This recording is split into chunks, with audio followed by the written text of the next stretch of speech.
Welcome to the Jaybefaunt channel. I am your host, JamesBFauntleroy. So good to see all of you here on this beautiful Thursday afternoon. Today is going to be a special broadcast of the show. Good to see all of you here joining with me here on the JB show, as well as dual streaming on RBN. And I'm also streaming as well on Twitter and Rumble. So good to have you all in here, folks. This is going to be a very special presentation because there's something that I want to cover with you guys, but this is going to be very important. This is really about the Black community, especially in many of our towns and cities that's going on right now. There is a lot going on, so we have a lot to cover. But first, we're going to go ahead and say, if you have not already, go ahead and give the stream a like. Thank you so very much to all of you for joining in.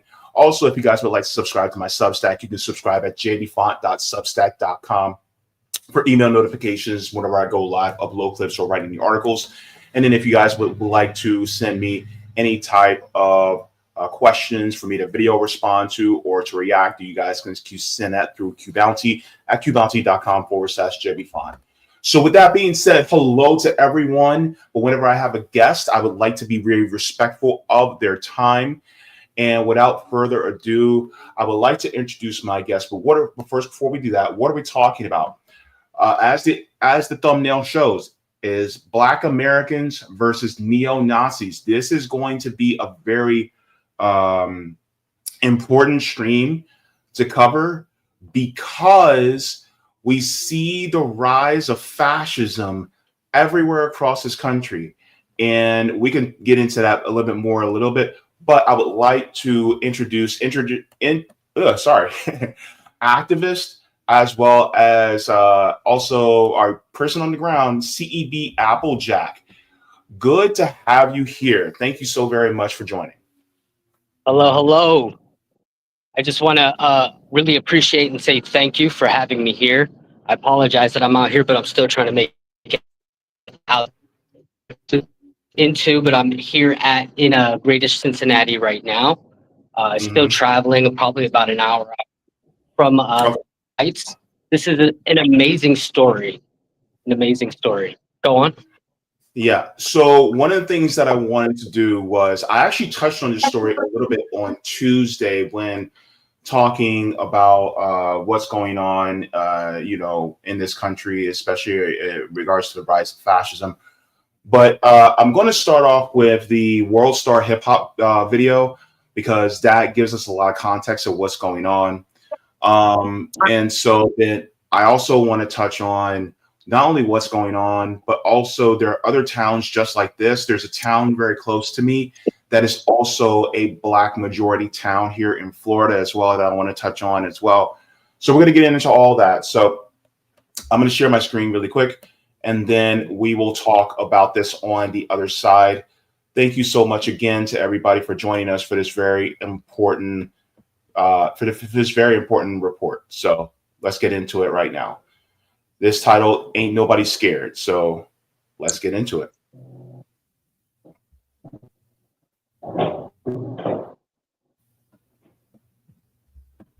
Turn now to one community in Ohio, which is now the center of a growing national debate about civil rights, hate speech, and the Second Amendment. NBC News correspondent and NBC News Now daily anchor Morgan Radford visited the town of Lincoln Heights, where residents have formed an armed community defense group in the wake of a neo-Nazi rally. Morgan joins us now. You were there just on Tuesday. What did the residents tell you about what's going on? Yeah, I was there just this week, John. It was fascinating because what's interesting is that this town was founded during the Great Migration back in the 1920s as a refuge for Black citizens, which is why it was especially painful when neo-Nazis suddenly appeared in this 3,000-person majority Black town. But they decided to fight back, taking up arms and patrolling their own streets. Now they're at the center of a much larger debate about protection and free speech and who gets it. These aren't police officers or soldiers. They're business owners, their fathers, their sons, daughters. These are civilians, members of the Lincoln Heights Safety and Watch Program. It's a duty. Okay, let's go. The duty protecting their neighborhood, the majority black village of Lincoln Heights, Ohio. After neo-Nazis held a rally here last month, carrying rifles, waving swastikas, and hurling racial slurs, just moments before children were let out of school. At the time, law enforcement officials said the neo-Nazis did not break any laws, but an investigation by county prosecutors is ongoing. Weeks later, the KKK came with these flyers. First African-American community above the Mason-Dixon line of staff. Safety and Watch Group spokesperson Durrance Daniels says the police did not do enough, which was more chilling because the town was founded in the 1920s as a safe haven for black residents. Lincoln Heights is our home. If somebody broke into your home, you call the police, and the police says, you know, if they do it again, we haven't broken any law, so we're just going to allow them to break into your home again. What would you do? Are you worried? I want to stop there for a second because as far as what the police are saying, this actually tracks with what they've always done, right? Those of us who have lived in hoods and hollers, we all know that the police in themselves, and we'll come back to the video in a second, but we all know from the hoods to the hollers that every single time you call them for something that happened to you, it's literally always a joke that, well, they're going to take their time. They may not do much. They really don't do much of anything. What's your thoughts on that? Well, actually, because I come from New York, I come from Harlem, Sugar Hill. It's an area where you call the police and they never even show up. Yeah. So it's not really much of a thing where you're really looking for the help from the police, but more like you want to just cover your bases. But unfortunately, in a community like this, now I have about 5 years living out here in Ohio, and a community like this that I've noticed, there is more trust put into what they expect from those policing the community. And a lot of times it's like a show of just to have that report, like, yeah, we smile and we look out for the community. But when it actually comes to dangerous things or trying to actually find things, like say a stolen car or something like that, it's usually the reports written and nothing taken care of. Yeah, absolutely. And one of the things I actually wanted to share as well, because a lot of people still don't know this, but did you know that the police constitutionally do not have a duty to protect you? Supreme Court actually, sorry, I don't know why it went there. The Supreme Court actually deemed that you do not have the right to protection constitutionally from police. And let me just share my screen here. Things are glitchy today. I don't know what's going on. Okay. So this is from the American Prospect. It says police have no duty to protect the public. It says, though often unsaid in police reform debates, numerous court precedents have established that cops are obligated to act in the interest of citizens. This came out in 2022. Just read a couple of paragraphs. It says, last Wednesday, after a 24-hour search, the suspect was apprehended in New York subways. This talks about somebody that was a victim in New York. And the point I want to get to is that this fits with a number of incidents where police have failed to protect the public. As a Prospect's Ryan Cooper wrote, they are routinely given more money after tragedies. The questions that get asked in the aftermath are limited. Do police lack the resources to prevent crimes, or do they make tactical or logistical errors that can be fixed with new leadership or more training? And so really it's, this question that has come up is like, do police really have a duty to protect you? Was actually proposed by the Supreme Court. And it says this case builds upon the Supreme Court's precedent of DeShaney versus Winnebago County Department of Social Services. And it talks about how the boy was abused by the hands of a young father, but the social services were aware of, but they didn't remove the child. The mother sued once the 4-year-old entered a vegetative state. The court ruled that the state did not have special obligation to protect citizens against harms it did not create. So they have time and time again shown us that really it is about property that matters, not us. And so I just wanted to put that there as well, because a lot of times people think, well, if you call the police, and what? I mean, that's the question. And what? You wanted to respond? Yeah, that ruling actually falls in tune with the way the police force was created in the first place. I mean, these were guys that used to run up slaves that would run away. These were guys that would literally help the slave owners and pretend like human people, regardless of their color, are property. And that's just it falls into that line where everybody believes that, oh, the police are here for our safety, they're here to protect the community, and it's not that. They're here to protect interest and economy. So if there's a worker revolt where workers want to fight, they're not there to make sure that nothing's going on. They're there to protect that company. Yeah, absolutely. So let's get back into the video. Thank you so very much for that and elevating the conversation. Let's continue this video here. Worried at all that having a potentially armed response could just create more friction, create more danger? I'll answer that by saying I've never felt safer as a Black man in my community than I have right now. That part right there. For anybody who knows, like, we at RBN, we started out with the name Fred Hampton Leftist, right? The goal still has not changed, right? Even though the name is shifted, the goal still has not changed. And when you look at what the Black Panther Party, and the original name was the Black Panther Party for Self-Defense, what they're doing is basically similar to what this militia is doing out in Lincoln Heights. And so the question goes, is the armed response, is it going to be effective in keeping the community safe from people like neo-Nazis, right? And you have a gentleman says, I as a Black man have never felt safer. Like, I as a Black man, I don't feel safe around police. I'm just being real. I'm actually more afraid that they're going to start something than some Black dude in a hoodie with locks. Because that Black dude in a hoodie with locks could be a college professor, could be a fisherman, could be somebody that, is a barista, or somebody that's just minding their own damn business. But that cop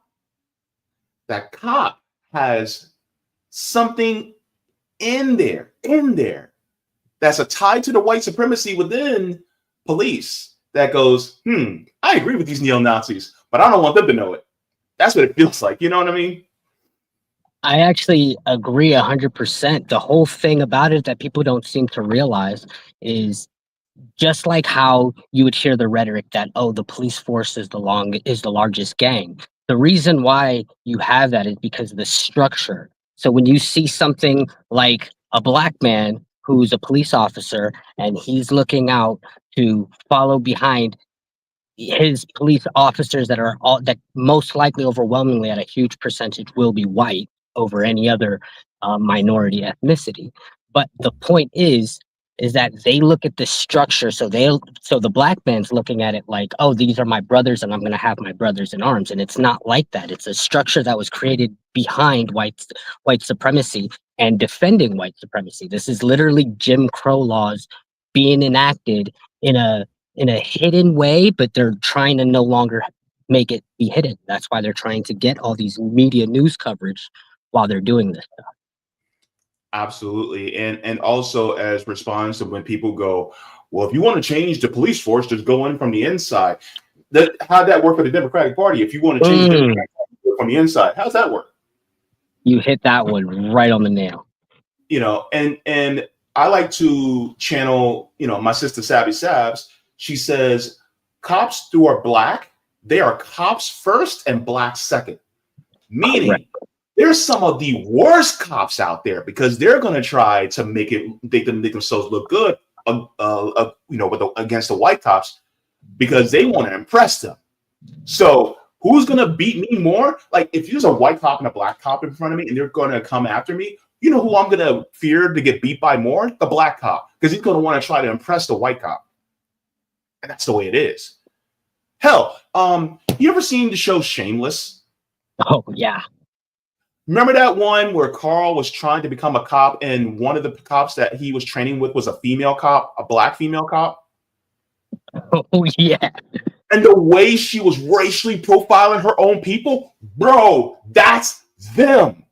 And they can say, oh, well, that's not all of us. And I'm like, no, but there's quite enough of you.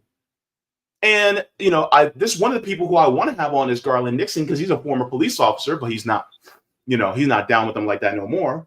But a lot of times it's like you're institutionalized to put above your own people this group, this blue line, and this isn't really a police episode to talk about, but this goes in line with the white supremacy that we are encountering because it's like, yeah, we may not always have neo-Nazi rallies coming through our black neighborhoods, but the PDs definitely do.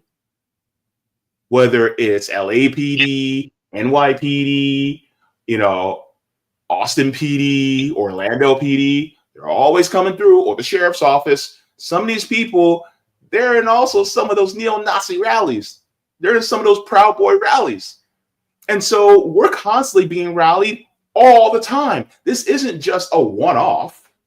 We get this inundated all the time. Please go ahead.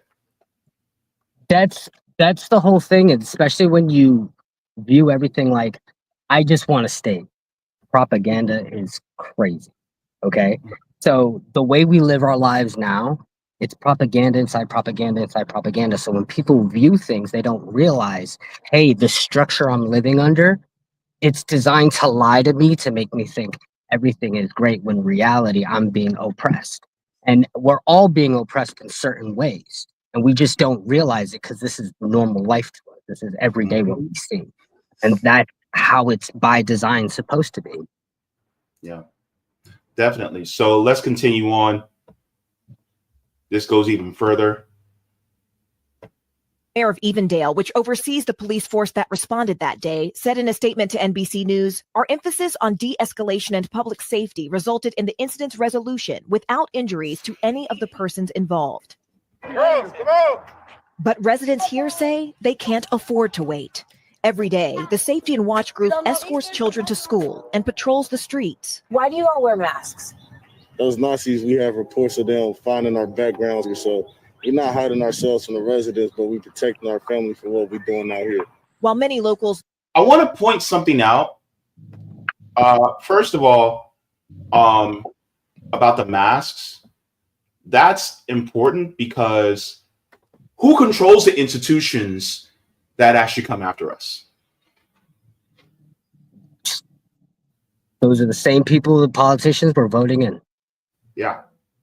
And a lot of times people, I'm not going to say this indicative of all white people, but some have this view that the racist white person is going to be some hillbilly from somewhere in the boondocks of Tennessee, wearing overalls and waving the Confederate flag.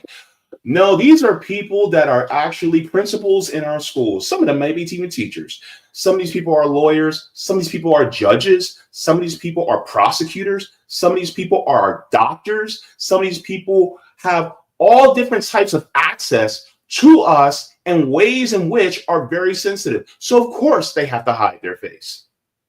It only makes sense.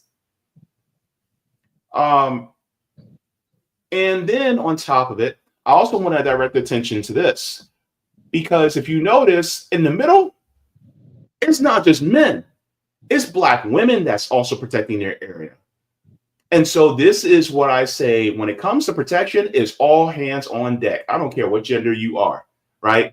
You can be a he, she, or they, them. I don't care. The thing is, it's about protecting your community. And You know, it's sad that this is necessary, but it is necessary. You know what I mean? Yeah, and I also want to add just a little background. This isn't something that just sprouted up. This isn't something that just happened out of nowhere.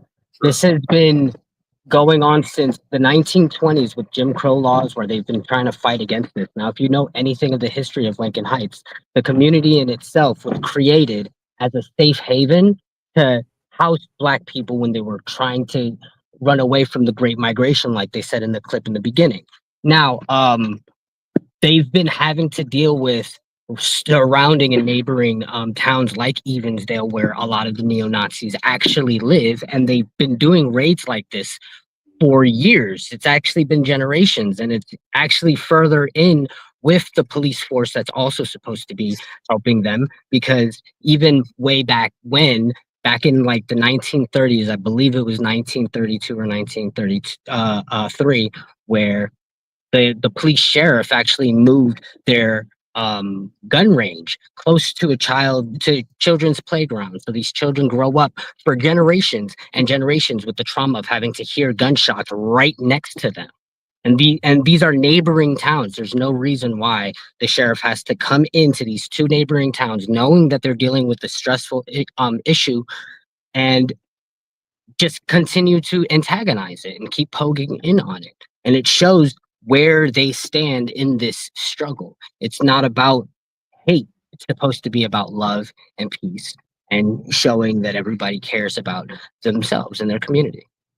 I just want to emphasize one of the facts that you just laid out there, that they literally built a gun range near where kids play.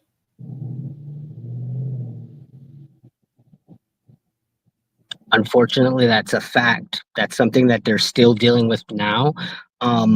They were having a situation where they were speaking with their political leaders around about having this gun range moved. The sheriff, which these are new voted on sheriffs that take over. This is not a sheriff that has anything to do with actually moving the gun range there. Still stood his ground and said no, and that they could not do it. Mind you, they're getting all these federal fundings to add on and add extra 911 operator caller buildings, but they can't move where they fire. And it's from one town, it's the police force that deals in Evansdale, but yet they have to move their police range into Lincoln Heights. Like they're purposely targeting the community they know that is historically Black. Wow. And so, did the citizens of Lincoln Heights ever have any type of say as to whether they can allow this or not? Like, there's usually city council meetings before this is allowed. Like, if they're going to build something like that, it's like, okay, well, let's get some input from the people who are living in the community, especially like the homeowners and stuff like that. And it's like, no, they just built it. They just allowed it to happen outside of the consent, against the consent of the community. That's weird. This is something that they argued hard about, and they've battled before. This is back in the day, but they didn't really have much of a say because it was Jim Crow at that time. It didn't really matter. The people who deal with permits, who sign their rights away, are going to be there with the white supremacists because it was more accepted at that time. Now they have to be more covert, where they're saying they're not racist and they're being racist, but they still want to hurt. So they have a huge stand in a show of some type of march where they hide their own identities, but they're not coming from the community of Lincoln Heights. We're talking about a community that's like 97% Black. This is like majority nothing but Black, you know? And it's heartbreaking to just see how they have to just struggle just to stand up for themselves. And before, like they were explaining, to get the neo-Nazis, when they were putting up these flags, these are Black flags with red swastika signs on them. When they were to get them out of there, they had to chase them off with a counter Nazi protester group of protesters that chased them off, and they ended up grabbing one of the swastika flags and burning it. But this is something that they learned for themselves, that the police are not going to have their back, so they have to have their own back, and that's why they're gearing up this way. And they weren't wearing soldiers' uniforms and carrying guns when they first formed. They had to get this way because as soon as they started forming, that's when the harassment and the attack on this town really started to ramp up. Yeah. Let's continue in this. These people in this town in Lincoln Heights, they definitely aren't waving signs and singing "We Shall Overcome." That's for damn sure. Let's continue. While many locals do support the security group, some, like business owner Eric Ruffin, say they wish the group wasn't needed. We don't want to become what we hate. We don't want to become a group of people that walk around feeling like we have a reason in America to have to protect ourselves. And hang on. So, of course, this is a business owner. I got to give my 2 cents. Here's the thing. This country started this problem in the first place. Look, if y'all didn't steal the land from the natives and then kidnap a bunch of people from West Africa and bring them here, and you're all cool with having us here until we were free. Once we were free, then you had a problem. You didn't have a problem when we were cultivating your rice. You didn't have a problem when we were cultivating your tobacco. You didn't have a problem when we were cultivating your sugarcane, and you didn't have a problem when we were cultivating your cotton. But the minute we actually get some freedom, then you got a problem. Then you guys are like Jim Crow, redlining, black codes, mass incarceration, and all these other things, right? My thing is to the neo-Nazis and the KKK and all those other people, blame your ancestors for what they did. They shouldn't have left Europe in the first place. And yet, here we are. So guess what? We actually have to defend ourselves. And guess what? You know where you messed up? Once you freed us, guess what? The Second Amendment now applies to us as well. Because guess what? We're going to defend what's ours. We're going to defend our own. Because we're not going to sit here and let you intimidate us. And it just drives me crazy, right? It's like, bro, this is not even your land. You don't like it? There's Germany. Sorry, it just irritates the mess out of me, man. I'm like, there's Germany, there's Poland, there's Portugal, there's England. Go ahead, take a trip, stay. Actually, I want to highlight something you just said as well. Is the fact that the Second Amendment also applies to us as well. Because when we even speaking about this situation here at Lincoln Heights, these people, they call them the Lincoln Heights Protectors. I support them 100%. They didn't start taking up arms from the beginning to protect everybody. There was a law that recently passed here in Ohio where we get constitutional carry. Now you only have to be 21 and you can conceal carry a weapon. It wasn't until these laws started to pass by that also affected the Black community, where they're like, hey, you know what? We can also play this game. So they started arming up since then.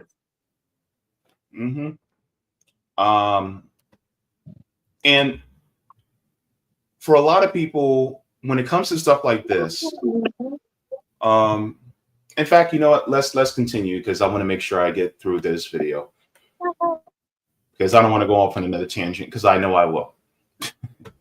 This community Stand up. is not backing down. We contacted the mayor of Evendale's office, and they say that prosecutors are looking at body camera footage of the neo-Nazi rally to see if any criminal charges could be filed. But meantime, the Hamilton County Sheriff is also calling on state lawmakers to pass legislation making it a crime to wear a mask with the purpose of intimidation while open carrying, guys. So, Morgan, let me ask you, one of the people you interviewed there, a young man, said he's never felt safer in his community than he does now. So this could have an impact nationwide, things like this. I mean, there is a contagion factor in safety. People always seek it. What did the mayor or anybody that you spoke to think about the contagion factor? Duran's, I don't want to speak for him, but after my conversation with him, I feel like I could confidently say he would say the contagion factor has already happened. Because when I asked, is this a reaction to a local moment or a national movement? And he said, look at January 6th. He said, you already have people felt emboldened to come here locally because of what they saw nationally. If you can hang from the building of the hallowed halls of the Capitol and then be pardoned, not be prosecuted, why don't you think you can come to a small village of African Americans, only 3,000 people? Morgan, does the group have any real? Let me stop there for a second, because they're talking about the contagion factor of more Black people arming themselves to protect their communities. It's like, we don't want you guys to arm yourself to protect yourself. That's what it sounds like to me. CEB, what do you think? Well, this is something that I know. This is something that they always have played.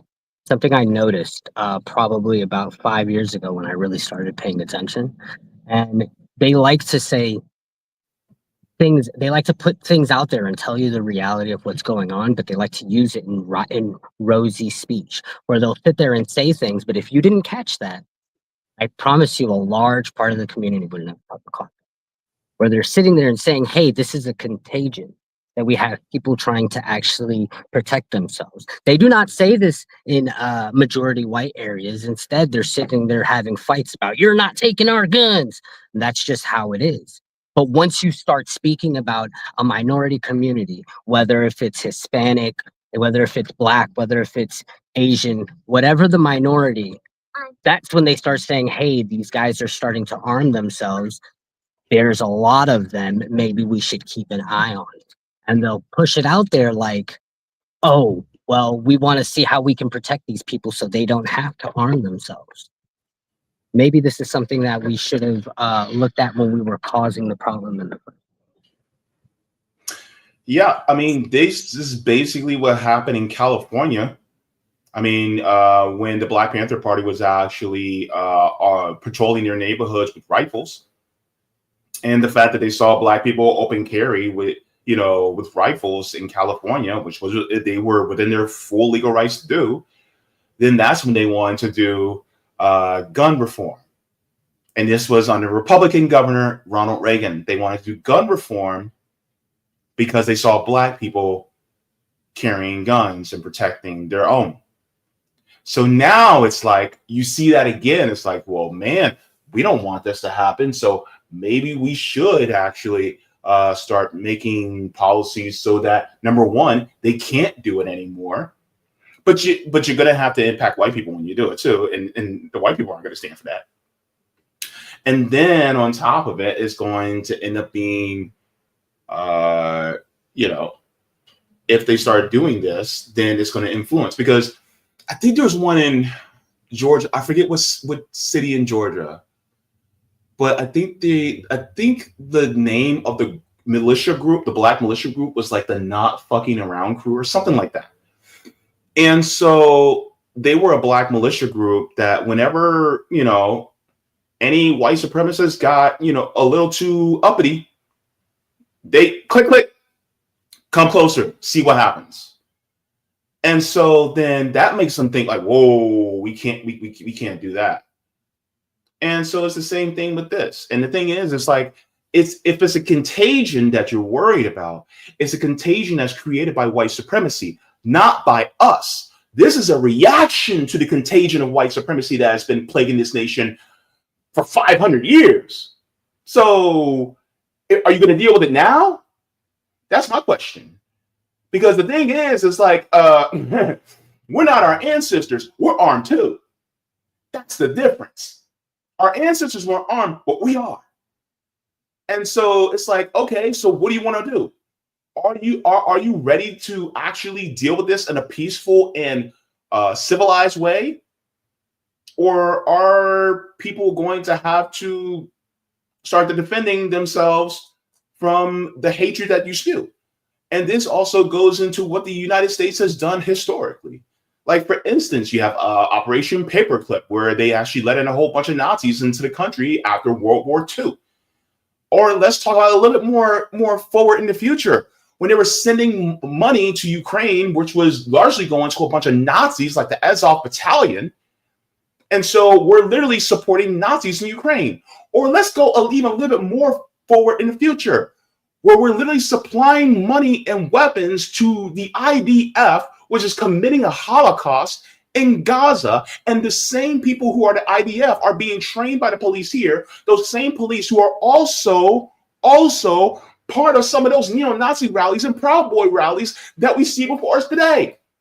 So you literally have Nazis collaborating with Zionists, but the Zionists don't know that they're Nazis because they just see a badge and a gun. Oh, they're from the United States, they're police. But that's what they are. And then they come back here and then they want to terrorize us, just like the Zionists are terrorizing the Palestinians. See how it's all connected? Man, that's a good point where you bring up. I've studied the Ukraine conflict extraordinarily. I've gone up and down. I mean, I've started from the Kievan Rus and how that all started. Yeah. And honestly, it amazes me because they try to change and rewrite history just to push forward with their narrative of we got to help the Ukrainians. And then they want to turn around, and when it's other places that are here within America, like Flint, Flint still doesn't have good drinking water. Neither does Jackson, Mississippi. That's what I'm saying. It's ridiculous. But yet we're posted as bigots and haters, and we hate Ukrainians and we're Putin's puppet just because you speak against the narrative. It was a bad thing. I mean, I'm not here endorsing Elon Musk, but the one thing I can say is I've never worked for RT, but I was still labeled as Russian affiliated state media before Musk bought the platform. And I just don't understand that, because I've been on TYT until a recent fallout with them, and I've probably written a few articles for Amnesty International, but that has nothing to do with Russia. So I don't understand how I can be considered Russian state media or an affiliation with media just because I want to bring up a leaked call that happened with Victoria Nuland and Joffrey Pyatt in Ukraine. Yeah, that Russia did leak to us, but it's still their voices. It's still actions that they did. Yeah, definitely. Let's finish this. I'm going. It's taking longer for me to get through this clip than I thought, but this has been a great conversation so far. Let's continue. Real authority, but as long as they stay within the confines of the law, they should be okay. It's a great question. Wait. I know. As long as they stay within the confines of a law. It's funny. There was somebody that made a TikTok about a day ago, and they said the people who took Otto Frank and Frank's father and his family and hid them in the attic, they were actually disobeying the law. Those who helped my ancestors escape slavery were disobeying the law. So just because it's the law doesn't mean it's actually moral or ethical, right? Because ultimately it's like, well, what if you stay in the confines of the law? There are bad laws. There are immoral laws. They exist. So I promise I won't pause no more. But did you want to? No, you're good. You're good. I just want to add to that during the time of slavery, it was the law that 3 black men equaled 1 person. A black man was 1/3 of a person. Was considered, or 3/5, even less. Even less. We weren't even a third of a person. We were It's a fifth. ridiculous. That's how bad it was. So just to be considered a person, it would be illegal. Just to be wanting to be considered just as good as the next person next to you. Yeah. Think about it. The law used to be 5 black men equaled 1 white man. 5. It's just crazy. All right, so let's finish this video up. It's crazy, man. I asked that basically, are you stopping cars when they come in because you think someone looks suspicious? Is that, profiling in its own sort of way? And they said, no. We are patently aware of what our rights are and what our limitations are. They said, we're not officers. What we do is we are trying to cooperate with the police department. So if we see suspicious activity, because remember the KKK came back with flyers just after this rally. So they're saying this is more of a defensive posture to deter people from entering our community and showing them by virtue of our masks, by virtue of our guns, that you can't come here and we're not going to take this punchline down. All right. Important story. Fascinating. NBC News correspondent. So that's pretty much the World Star clip. Small coverage, which is why I wanted to bring this forth to you. And I also want to add to what they mentioned of what the militia or what Lincoln Heights protectors were doing, is that they were stating that they're here to assist the police. I want to highlight, and I want people to remember when things like BLM protests came in and they had other people coming from other states to help the police contain against the BLM protest. They didn't have to walk on eggshells. Lincoln Heights protectors, they have to state their purpose constantly, and it's just something I want everybody to realize and recognize, that the language they're using and what they're saying in their own coverage. And yet the police will also be the same ones that will be bashing your heads in, and they got to state, "Oh, we're working with the police."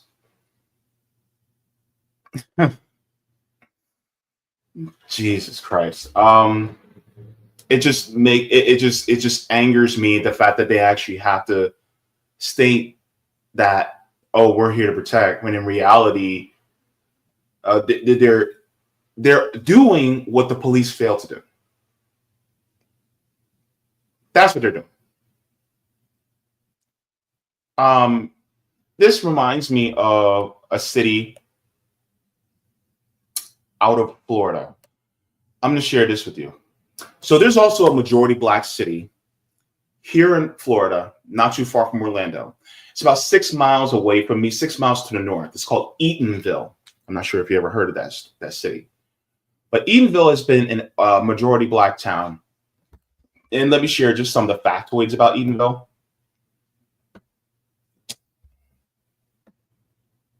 Hang on.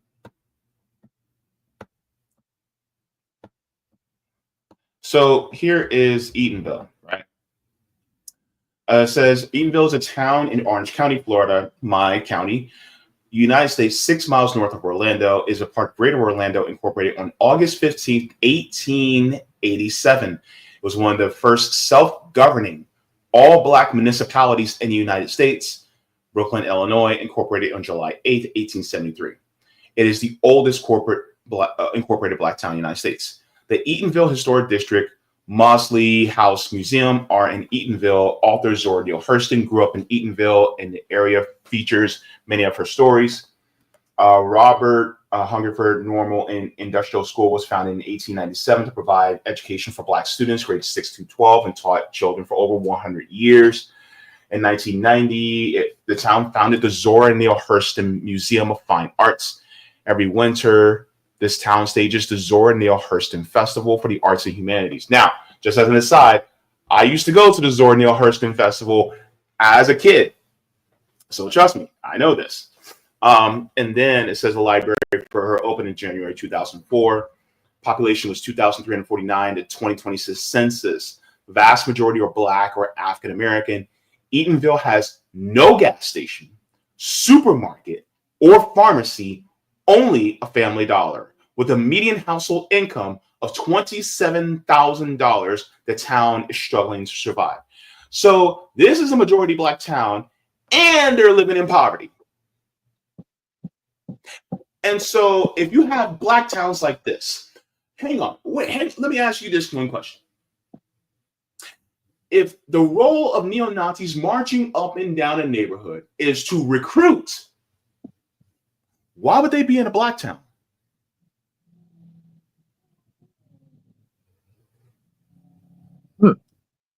Thoughts? There's only one reason.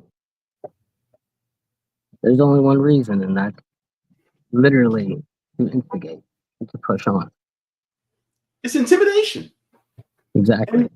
And didn't you mention that the KKK were handing out leaflets that said self-deport to Correct. Black Americans?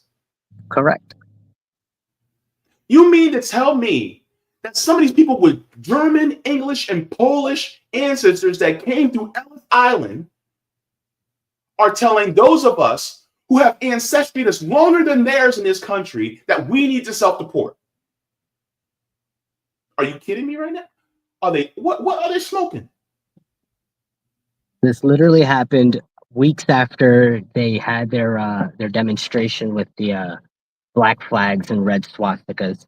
And basically what they were doing was the KKK came around and just started handing out. Now they literally went into Lincoln Heights and would go to any Black person they would see on the street, whether if they're just hanging out there or they're traveling or trying to go to do whatever it is that they're doing in their community. And these guys would come over and pass out these pamphlets that had Uncle Sam on it, and it would say, self-report, do yourself a favor, get out of here. Yeah. You know, it's funny. The only ones that really have any type of weight to say to anybody to self-deport is Native Americans. They're the only ones that can say, y'all need to self-deport. Everybody else, we can't say it because our ancestors are not from here. So what the heck? Hang on. Let me share this too. Because what happened there in Lincoln Heights happened here in Orlando. So it happened in two spots. It happened near Altamont, which is a little bit north of me. And it also happened right in front of Walt Disney World, which is south of me. So let me share this as well, because I actually did a TikTok on this. It's actually my most viral, not viral, but it's my most popular TikTok. So let's go in this. Okay, so as many of you all know, I am in Orlando, Florida. And as you guys watch me on my channel or Revolutionary Blackout Network, I make that abundantly clear that I'm here in Orlando, Florida. But there is a issue that just happened here in Orlando. Well, technically not Orlando. It was more of Altamont Springs, which is a little bit further north in Orange County, right above the city of Orlando, where some neo-Nazis actually came in, expressing and marching. And here, just Jews will not replace us! Jews will not replace us! Jews will not replace us! wasn't that the same bald guy that you were talking about earlier? Yeah. Mhm.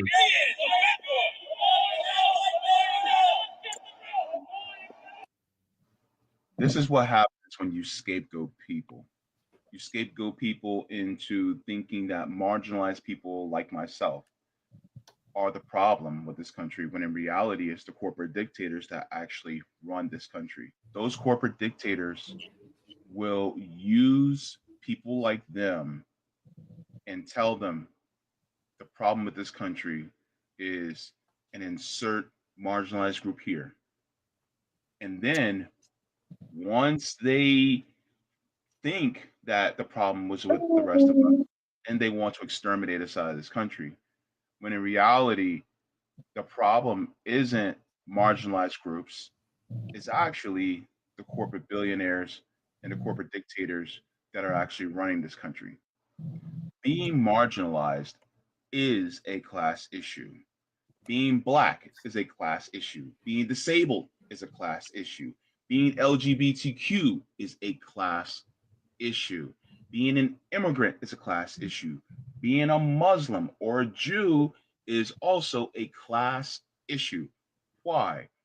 Because a lot of times we're treated as second class citizens. And if you are part of all these different marginalizations, you're always looked down upon. The scapegoating is used as a tool to divide all of us who may have some differences, but in reality, we all want our material conditions to improve. But that's not what the corporate dictators want. So I'm just going to stop it right there because, I'm a little long-winded. So, forgive me for that. But the point is that it happened here and now starting to spawn all over the country. From the people that you know on the ground or for what you know on the ground, has there been any more incidents of neo-Nazis coming into the neighborhoods, coming into the area to intimidate or harass anyone? So there was one past incident that didn't get much coverage that happened afterwards. I would say actually happened very recently, as recent as about 2 weeks, maybe even a week and a half ago, where they're just trying to put their presence. So they'll go to areas that like community play areas, like someplace that a mother and a father would bring their child to play, kind of like playgrounds or anywhere like that. But they haven't like done a marching type of thing. They'll just sit there and stand there and show in force that they're around and just try to have their presence just intimidate with, big trucks with huge wheels and walking around with Confederate flags and playing Leonard Skinner really loud. And these are communities that are not used to this. This is usually it's quiet. It's a worker community where they're mainly everybody. I mean, every community has its crime, but this is very, very low crime area. So to have something like that, it's something that they're just used to having to deal with because they know, hey, listen, these surrounding towns don't like our presence and don't like us having our own community. It's kind of funny because you have the United States wanting to deport Mahmoud Khalil for expressing that he doesn't want genocide to continue in Gaza. And yet you got neo-Nazis marching with swastika flags and trying to intimidate an entire black neighborhood, and they don't want to do a damn thing for the black Americans in that area. See how cattywampus this is? See how incongruent it is? Like, I'm talking to the audience. See how incongruent this is? Because they'll talk about, law and order, but they will violate the law for somebody who's following the law. But then for the same thing that the person is doing, they're not willing to follow through on them. They're not willing to deport any of these neo-Nazis or Proud Boys or whoever's marching. They're not willing to deport them. They're not willing to deport the KKK. Why? Y'all know why. And then with people like Mahmoud Khalil, all he has to do is say free Palestine, and they're shipping them all the way to Louisiana to be in a detention facility. For what? Not wanting his people to die? And yet, people that look like me in a town, we have to be subject to police not caring about us, right? And then sometimes harassing us. Then on top of that, you got KKK and neo-Nazis trying to intimidate us. Plus, on top of that, the economic conditions that we're faced with. And yet, that's all okay. That's fine. But Mahmoud Khalil, oh no. Or black students in some of these colleges that have also stood by the Palestinians, oh well, they get their degrees taken away. They're getting expelled just for speaking out. And it's not just them, it's also Jewish students too. It's crazy. And so this is, it's like the fascism has always been here. I look at it like this. You cook sometimes? Once in a while? I cook a lot. Okay. You make fried chicken, right? Oh, of course. Okay. So how do you know the chicken, the oil for the fried chicken is hot? It starts to sizzle. Well, it starts to smoke, right? Yeah. Well, there's nothing in it. But how do you know it's at the right temperature? You can hear the popping. You hear it when it's ready. You can see the smoke, like light smoke be coming out. But it's kind of subtle. You got to pay attention, right? Right. Oh, of course. Yeah. But what if a drop of water goes into that pot of hot oil? It goes crazy. It goes crazy, right? The pot of oil has always been hot in this country. Donald Trump was the drop of water. He was that drop of water that made it go crazy. So even when Joe Biden was president, it was still there. When Barack Obama was president, it was still there.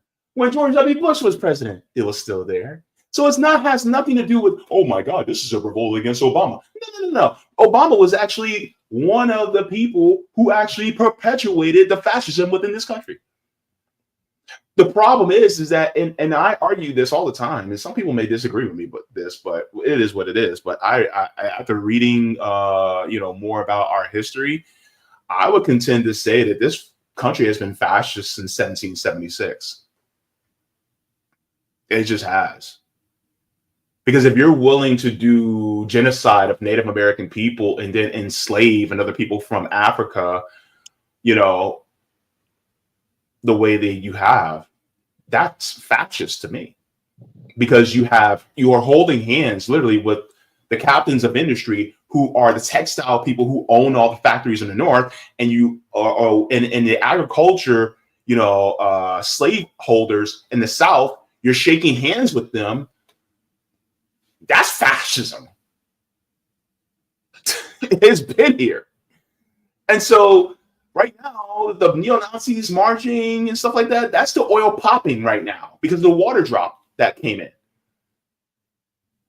That's just the way I see it. I can't say I disagree. I'm a person who's disillusioned by both political parties, and I would never catch myself endorsing either side. So I understand exactly where it's coming from. There's an analogy that I was told a lot about that I actually follow and I believe in that Republicans stab you in the front and Democrats stab you in the back. Doesn't matter about the flowery language that they give you. And it's always been around. So while they're sitting here trying to trick you into, oh, help us because we're here to help your community, that's all just flowery language to catch you and to have you keep voting against your own interests.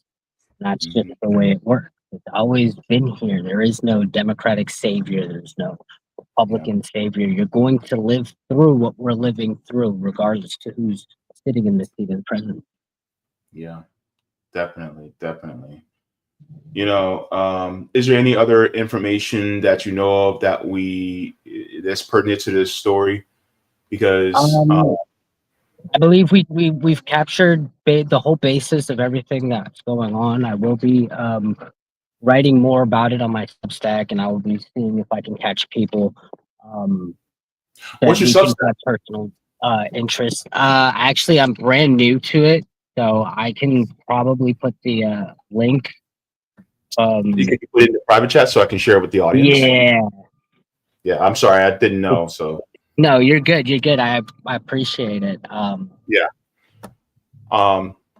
So what I'll do is I will share this as well. I do want to give a fair warning to everybody that I'm not pro a political party, so be prepared. That's what I write about. Sure thing. I think I'm quickly going towards just abolishing all political parties. Period. To be honest with you, because there's a lot of danger in that having political parties. I agree. I mean, at the very least, I'm just go third party. But if not third party, then no political party at all. But outside of that, yeah. So just a question, what do you have, like, how can people get in contact with you if they have more questions, or, what do you have coming up as well? So I first want to, I want to put out there that in sometime in July, we're shooting for July 16th. We're going to be on Tuscarora Street off of the Walmart parking lot in Canton, Ohio, doing more mutual aid. This is part of a group of mine named Savage Gang. We don't ask for any money. We don't ask anybody to donate to anything.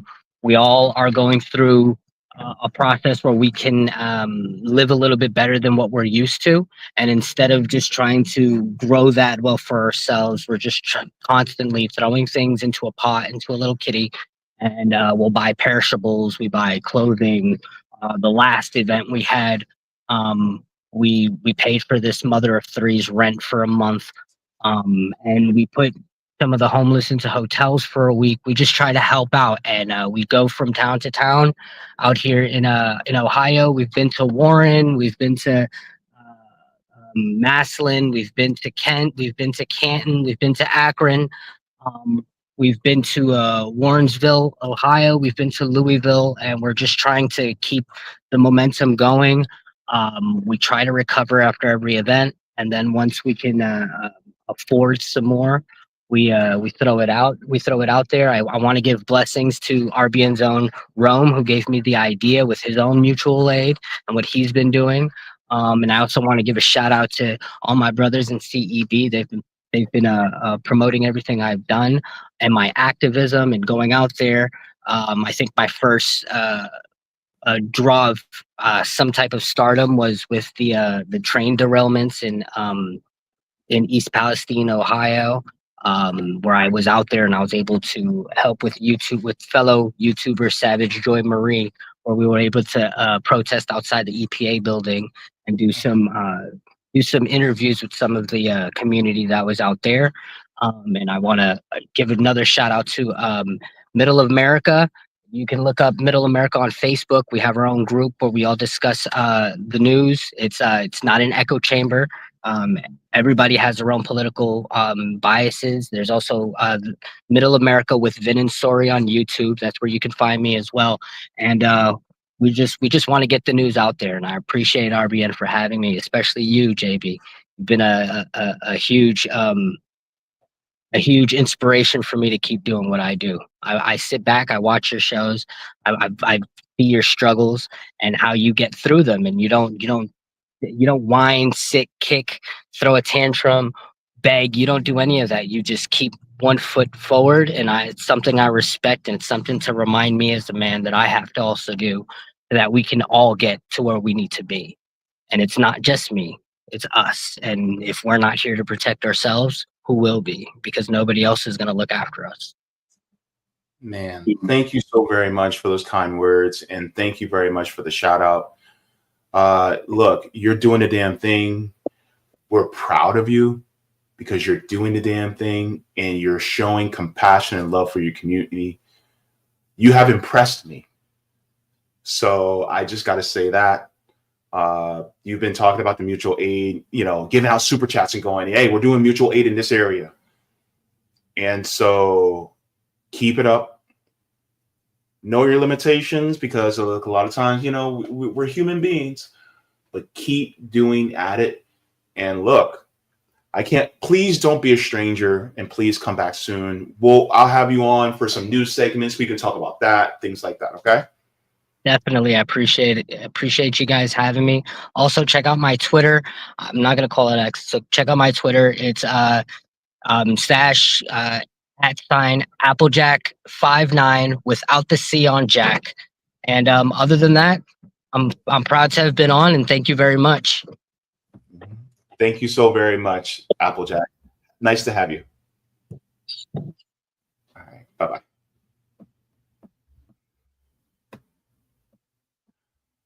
All right, folks. So I'm going to put in Applejack's his Twitter handle as well, so you guys have access to that. So it should be there. So now you guys have that as well. And then I'll also share one more time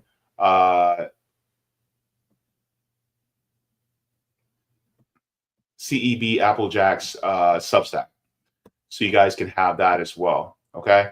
But thank you so very much to everybody for, tuning in to this special stream. The reason why the stream was necessary is because a lot of times we have to connect the domestic to the international. A lot of times Nick will talk about the international issues that's going on around the world, the geopolitics and things like that. But always know that it also has a connection to domestically what's going on at home. What's going on in places like Gaza is connected to us because the IDF is, training our police. And that's a testing ground for what they want to do to us here. Talk about Congo and talk about the coltan and cobalt mines, right? These are some of the things that go in our very phones that's actually contributing to, the destabilization in one of I will argue Africa's most important countries, because you have the Congolese rainforest there, which is the second largest rainforest in the world. We connected what's going on with many other different countries because it also has an impact on us. And then on top of that, it comes here at home. Because then it's always because of corporate interest as to why our country is going through what it's going through. And just like what I explained, the town of Eatonville has an average income of $27,000. When in reality, you need much more than that just to be able to live in the state of Florida. And Florida is actually the 10th most expensive state in the United States. So we got to connect all these things together. But one thing I also would say is when it comes to, because we talked about police as well. I know there's Cynthia Brown from the Ohio Coalition to End Qualified Immunity as well, where they're working to come up with ballot measures for voters to vote on to end qualified immunity. Now, this isn't just qualified immunity for police.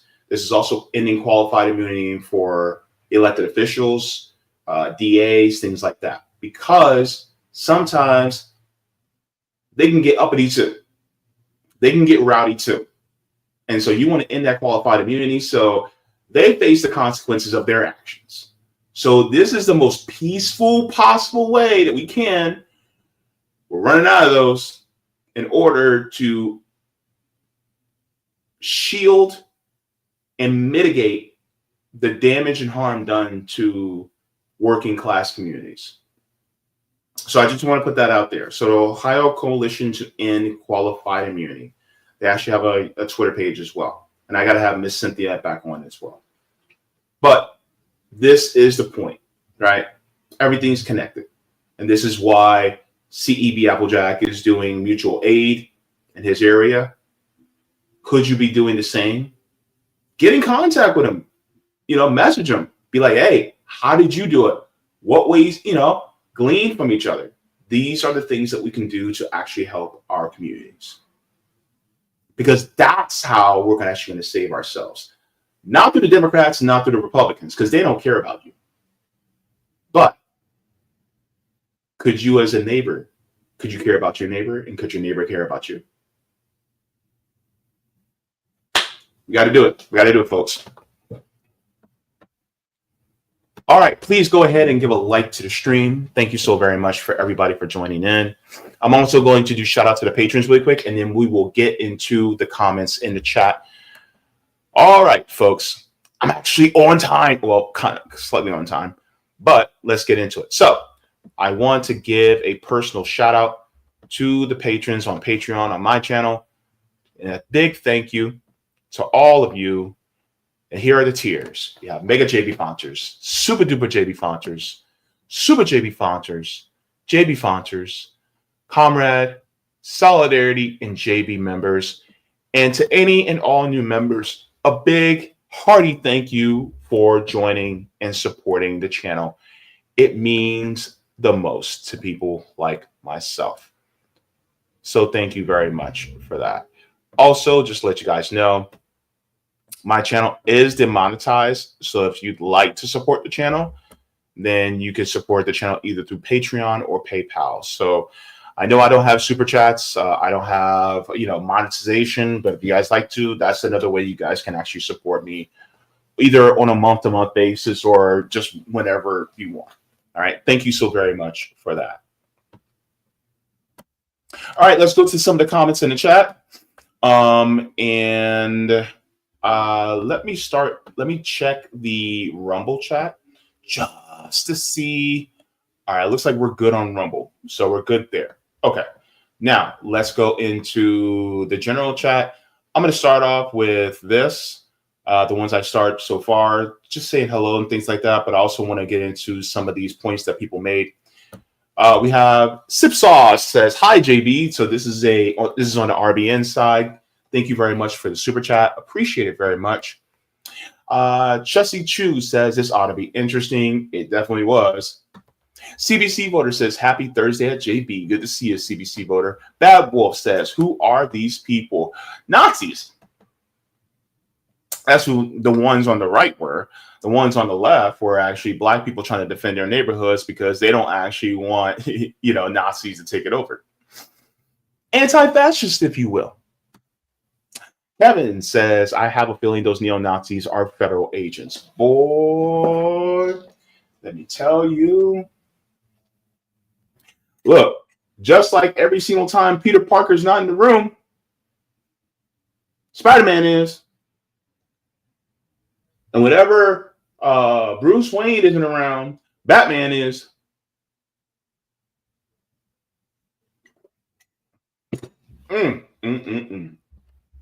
Sophia says, hello, hello, JB. Good to see you, Sophia. Bad Wolf says, "Nice suit. Respect." Thank you very much. Sip Sauce says, "Wish I can send you a super chat." Yeah, unfortunately, you can't. There's other ways to support, but that's in the description. But yeah, on my channel, you can't send a super chat, but that's okay. I got my monetization taken away because I spoke out on, in defense of the Palestinians. That's why I got mine taken away. That's capitalism. That's corporations for you. Max says, "The Supreme Court made it illegal to be homeless in the United States, making slaves out of prisoners, and soon they will be working for the profits of the wealthy." Yeah, this is also true. Criminalizing homelessness.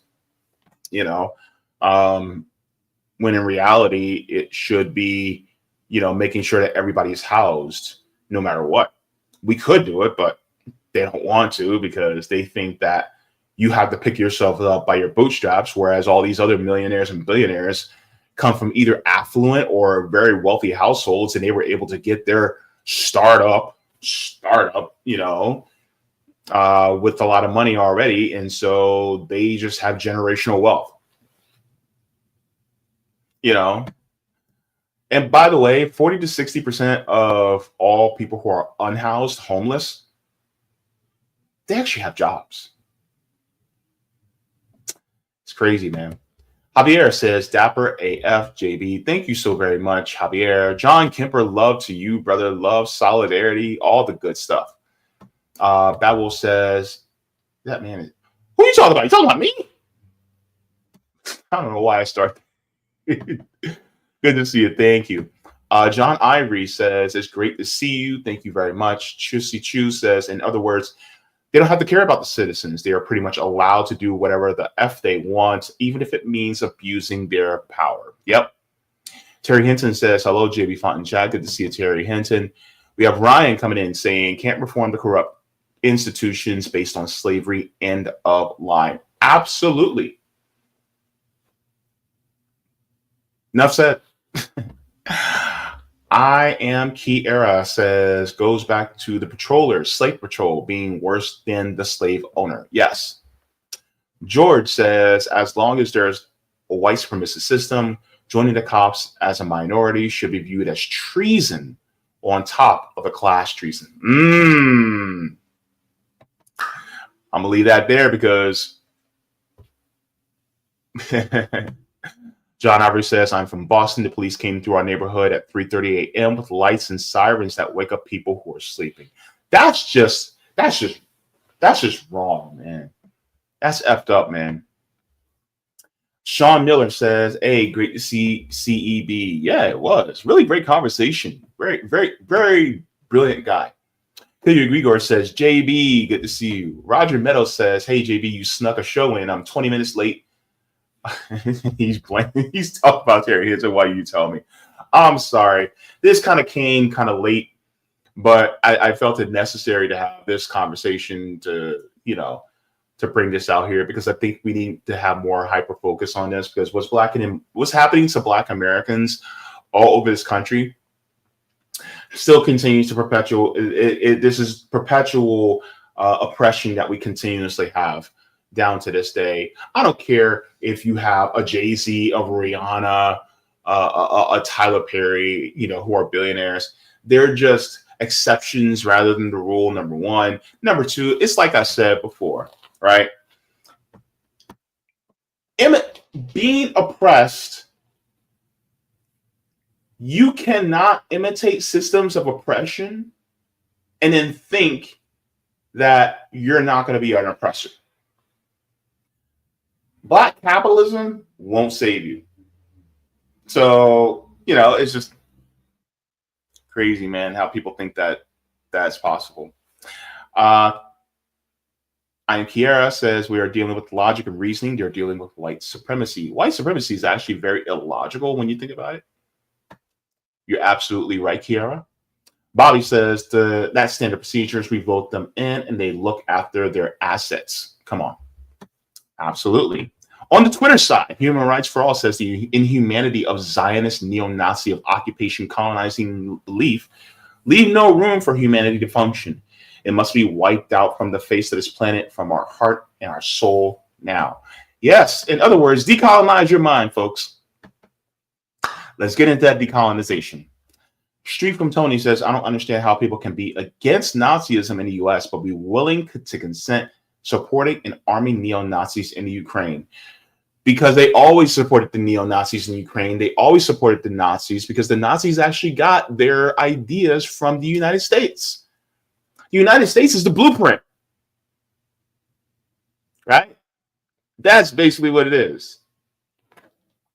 And they love blueprint. Street Team Tony continues, says most don't even know that the Azov Battalion trained the Christchurch mass shooter and Buffalo mass shooter. Basically, they train terrorists. Veteran of Dissent says, who is also a RBN channel member, says they don't have a problem with Black indentured servants were free in the colonies. Only after slavery was seen more profitable that Black slavery as an institution is promoted by the state.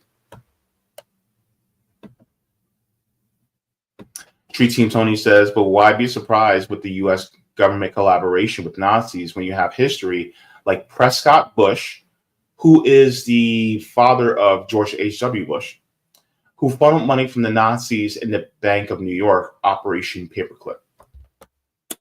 I'm telling you, that's what that historical context. You gotta look at it. Thank you very much, Tony. Babel says, why do you people carry guns all the time? Are you at war? Well, here's the thing. When you're constantly being under the thumb of oppression and you have the ability to defend yourself, then it's only logical that we defend ourselves from that oppression. Now, some people think that they're oppressed, but in reality, they're not. But those of us who are, it makes sense. But the problem is that we have a country that thrives on violence, and people go, "Oh my God, this country is so crazy. This is not who we are." And I'm like, "Baby, that's exactly who we are. We've been that since the inception. Have you been paying attention? And some people, particularly, non-minorities, non-marginalized, they're just now finding out. Some, they've been, hip to knowing exactly what's going on. Thank you very much for that question, Bad Wolf.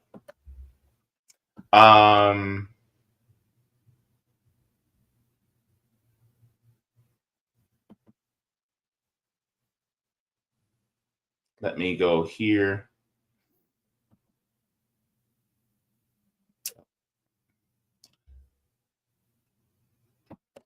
The Quantum Alchemist says, what affects others ultimately comes back to affect us too. Imperialism doesn't stop at home. Yes.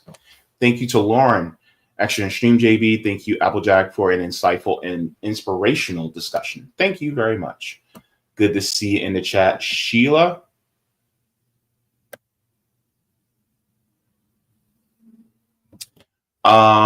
Mr. Anderson says that's one reason we need jobs. Manufacturing used to be a guy could feed his family by working at the GM plant. White, black, anyone.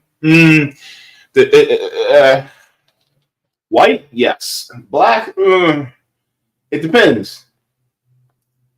You know what I mean? So a lot of times our pay was actually lower than a white family's. And see, here's the thing. A lot of people talk about, oh my goodness, my mom was a stay-at-home mom, but my grandma was a stay-at-home mom back in the day, and blah, blah, blah. A lot of black women work. Why? Because their husbands didn't make enough. And those black husbands could be doing the same job as a white man, but they will be getting paid less. So guess what? We had to have two parents working in the household back in the day.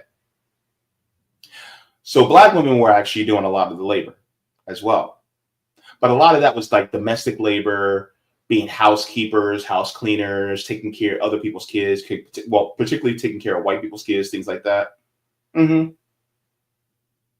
So back in the day, yeah, a white guy could actually have a job and then provide for the entire household. But it wasn't necessarily that true for black households.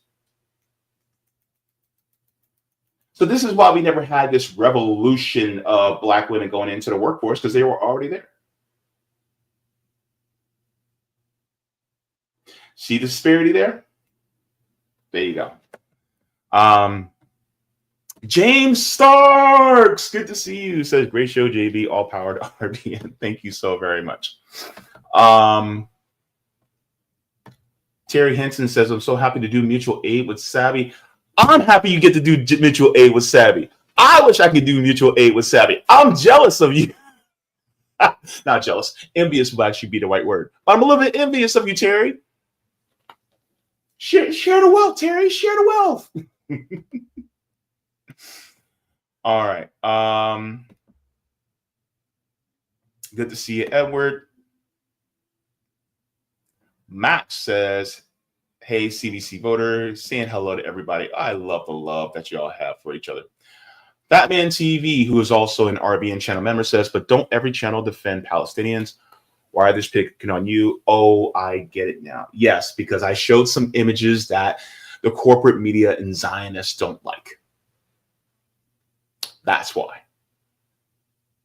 Yeah. Roger says, Ohio is not a state that allows for out-of-staters to come and help Ohioans run initiatives, which is sad. Veteran of Dissent says, for some reason, whenever the Nazis are in the street, the local police chief's phone goes to voicemail, but nobody sees him at the counter protesting. Exactly. Like, where you at? Where you at, chief? New phone, who this? So stupid. Oh, John Ivory says, my daughter Tia said hello, JB. So tell Tia I said hello. And tell Tia I said, I hope you have a great day. And I wish upon you an ice cream cone. Go ahead, John Ivory. Go get her some soft serve.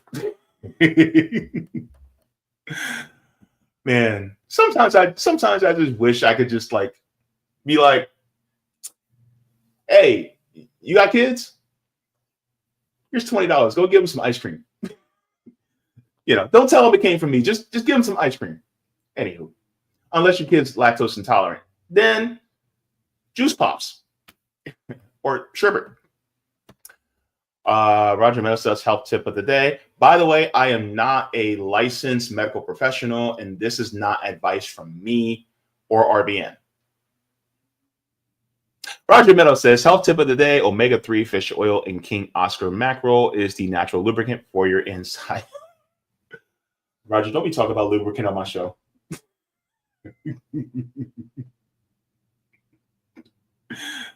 Oh my goodness. Bender Rodriguez says the days of the 1950s American factory workers being able to pay bills on one salary is never coming back. The only reason that level of opulence existed is because the rest of the world was in ruins. That's another point that we have to take into consideration, Bender. Thank you very much. Lauren says, man, the censorship is real. No place to fit in out here in these conservative streets. The First Amendment was never realized. Now it's history altogether. Too much censorship. Yeah, there's a lot of censorship going on right now. They're trying to deport people over what they say, which is crazy. You're literally trying to deport somebody over something they said. It wasn't a threat. It wasn't intimidation.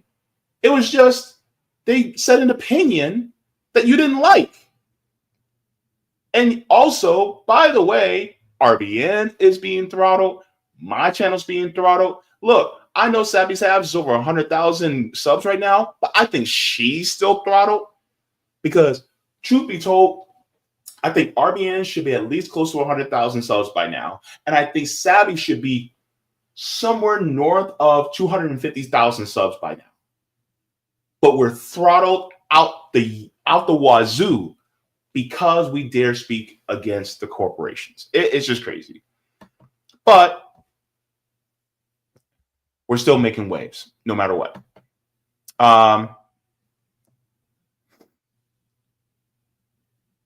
Let's get into, let me check on the Rumble side to see if we have any chats and head on out. Nope. Looks like we're still good. Okay. So with that being said, I just want to thank everybody for tuning in for this stream. I don't want to make it any longer than what it already is. Also, just to let you guys know, later on RBN, it's going to be a wonderful time. So we're going to be tuning in later today. Oh, by the way, and also there's also a poll on there as well. So once you guys get on there, there's going to be a poll. But this is what's going on later on RBN. General strike. Are you ready? Afeni and Chris Smalls from the Amazon Labor Union are joining us this evening at 5 p.m., 2.5 hours from now on Revolutionary Blackout Network. So if you guys would like to, you guys can come in, join us. This is going to be a great stream because a lot of people are now getting into the question of what can we do to combat these corporations because it's so bad. Look, I'm going to be real with you. There's one story that just came out from More Perfect Union that got me going. They're finally doing it. I think it's DoorDash and another company. I forgot the name of the other company. But they are now trying to allow people to pay for their food that's delivered to them. Like, let's say you get, I don't know, Panera bread, right? Delivered to your door, an order of Panera bread, right? They're now trying to make it so that you can pay for that food in installments.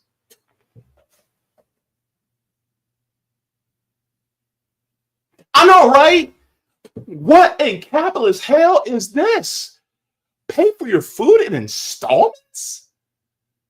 Pay for your meal in installments? And then what? What are they going to do? They're going to make it a one-time fee along with it? Or are they going to charge you interest on that meal? And then what's next? Are they going to charge you per bite? Oh, it's going to be 50 cents per bite. This is the level of disdain that I have for this nation. that they will make it so that nothing, you're not free to be free. You're not free to be free. And I'm telling you, man, it's sick society, and this is one of the things that we're going to talk about. But yeah, I can show it to you, because I can show you better than I can tell you. Because some people are like, "What? No way." Hang on, I'm gonna show you. This came out earlier today. Yeah, at 11:15, they made this post. I'm gonna show you. Because this is why I'm an outrage. This is why I cannot wait to talk to Afeni and Christian, because this is More Perfect Union says DoorDash and Klarna have signed a deal where customers can choose to pay for food deliveries in interest-free installments or deferred options aligned with payday schedules.